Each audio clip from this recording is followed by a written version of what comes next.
A phone feels like one object. A bank card feels like one object. A smartwatch, a router, a camera, or a washing machine may also feel like one object from the outside.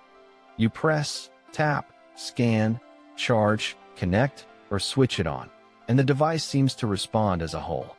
But inside many modern devices, the work is not handled as one simple job. It is divided. A device may look simple on the outside because many tiny jobs are being separated, controlled, and coordinated on the inside. One of the most important parts of that hidden division of work is the chip. But the word chip can be misleading. It often makes people imagine one tiny brain inside a device. Sometimes, a chip can play a brain-like role, but that is only one part of the story. A chip is not always a processor. It is not always the part making the main decision. It is not one single kind of object that always does the same job. A better way to understand a chip is this. A chip, or integrated circuit, is a compact circuit built from electronic components and designed to perform a function. That word is important. Function. A chip is not just a small part. It is a job built into a circuit. And that changes the question. The real question is not only, what is a chip? The deeper question is, how can one tiny chip do so many different jobs inside the devices we use every day? The first role people usually think of is processing.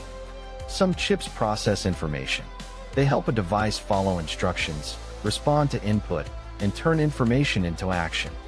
When a phone responds to touch, something has to interpret that input.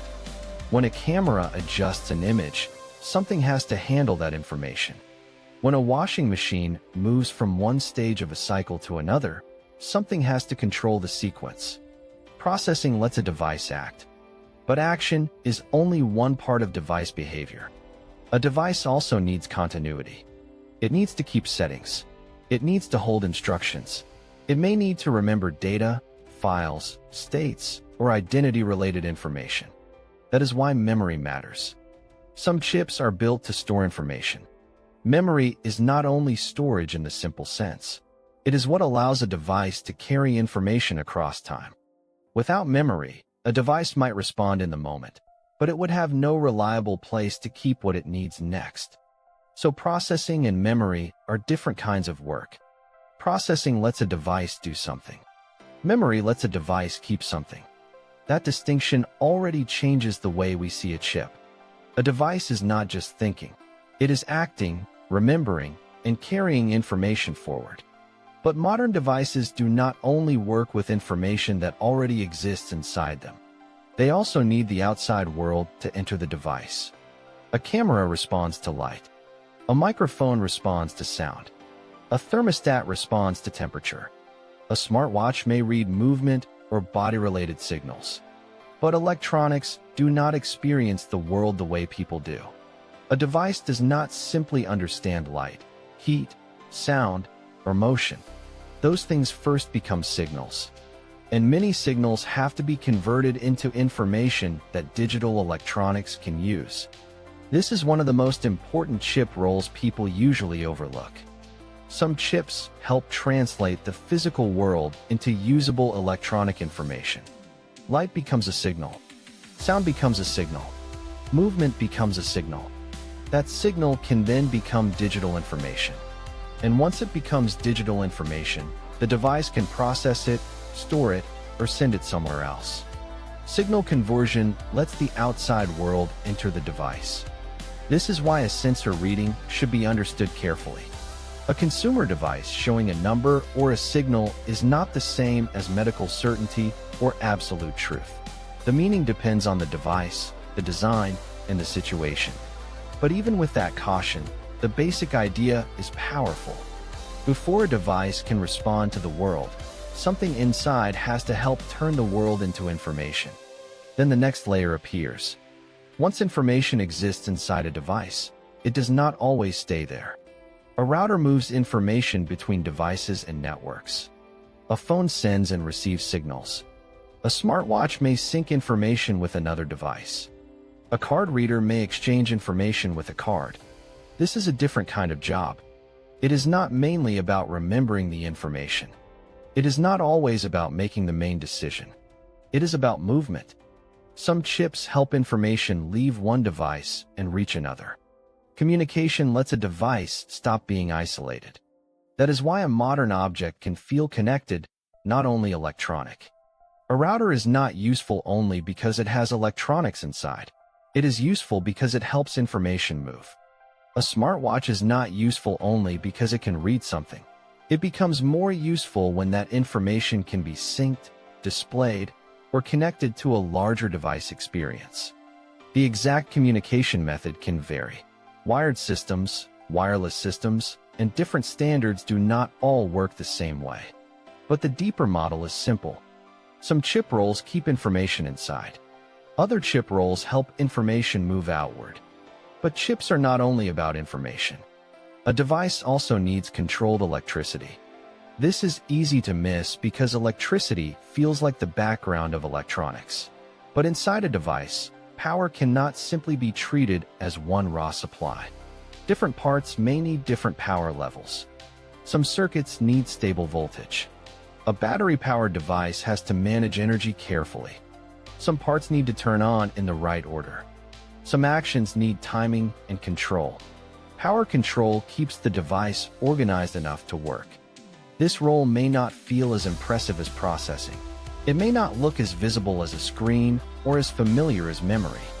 But without power management and control, the rest of the device may not behave reliably. A screen, a sensor, a processor, a memory chip, and a communication function may all depend on electricity being managed in the right way.